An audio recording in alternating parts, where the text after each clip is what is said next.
the prelims results are out and people are getting ready for the mains, I would like to talk about the detailed application form, which is an important part of your mains exam. This detailed application form, which you have to submit before your mains exam, carries important information about you, and this will be used in the subsequent interview. So, even though it's a bit early, it's very important that one should take due care while filling up the details. The detailed application form have your basic information about your family, your educational background, your work experience and such. These things are obviously facts to be filled up, but there are other things which you need to be careful. There are areas to be filled like your achievements.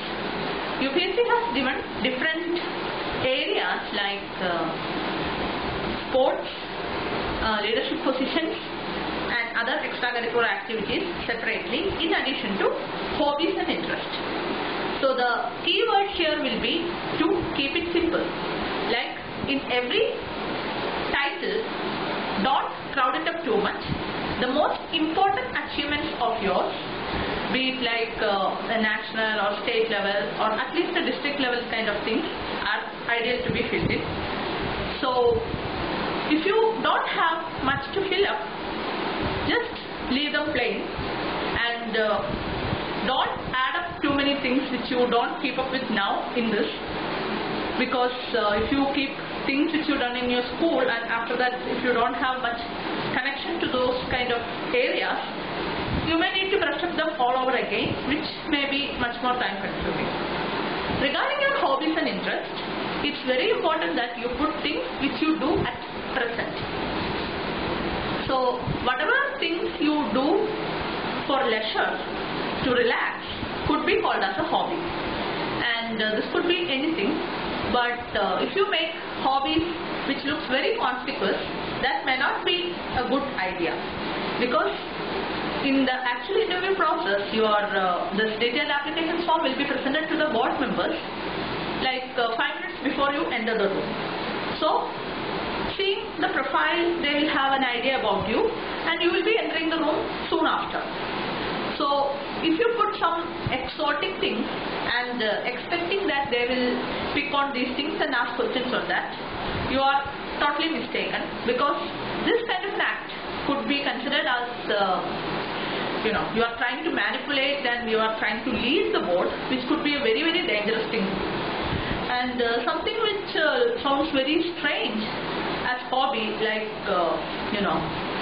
observing economic behavior of people, which actually one of my students put once, which I still didn't understood properly. This kind of exotic things obviously will make the board very suspicious about your integrity. So even if you have to put anything, be very clear and simple about the way you express the same. And if your hobby is a bit narrow, it's quite okay, like if you read book of a particular type or watch movies of a particular kind, you are free to put it. But don't make it too narrow, like listening to only A.R. Rahman songs. That may sound a bit suspicious that and you are taking a kind of anticipatory bail that don't ask me anything beyond this. So, be clear, be normal, and don't try to put exotic things over here which may not help you in any way. Other than this, another area which I would like to talk about while you filling up your detailed application form is your service preference. Most of the people fill up the top 3 services, the IAS, the Indian Foreign Service and IPS, in that order. And usually this will be followed by the revenue services, the IT, the income tax services and the custom service. Then normally people go for audit and accounts or railway traffic. That's kind of the normal thing. And people who have specific interest in media and related things put the foreign service above that. These are the normal patterns. But if you have any specific interest towards anything, you are free to do that. Like if you want IPS as your first choice, please do. If you don't want IPS, never ever put it in the top choices. And if you want foreign service as top, absolutely fine. If you don't want foreign service, that's also fine.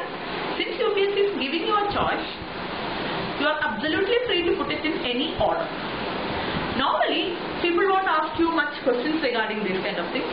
If you haven't opted for the top 3, naturally there may be curiosity, and anything out of ordinary may arise a kind of question, and obviously you should have some kind of logic why. And there are people who put Group B services above Group A services because they want a general administrative job, like people from Tamil Nadu going for Pondicherry Civil Service and all. It's absolutely fine as far as you have a reason if they ask you. Otherwise, there are people who don't opt for the top services and put services like audit and accounts and all in the top.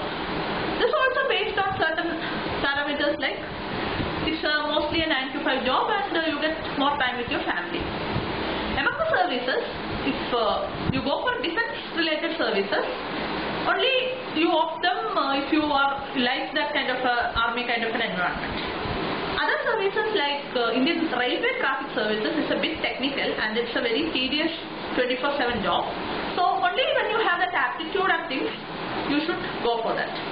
And if you didn't put IPS, nobody is going to think that you lack courage and initiative or anything of that sort. These are the things which people in the coaching institute normally tells you, but it's absolutely not kind of an issue. If you want only uniform service also, and if you don't want uniform service also, it's your choice. And if you make a choice right now, later you may not be able to change. So at least be sure about the top 10 services which you put in. Do check the DOPT website for the profiling of different services and make your choice wisely. If you take time now, it will be much more easier in the interview process because the interview, the foundation is based upon whatever things you are filling up right now. Thank you for watching.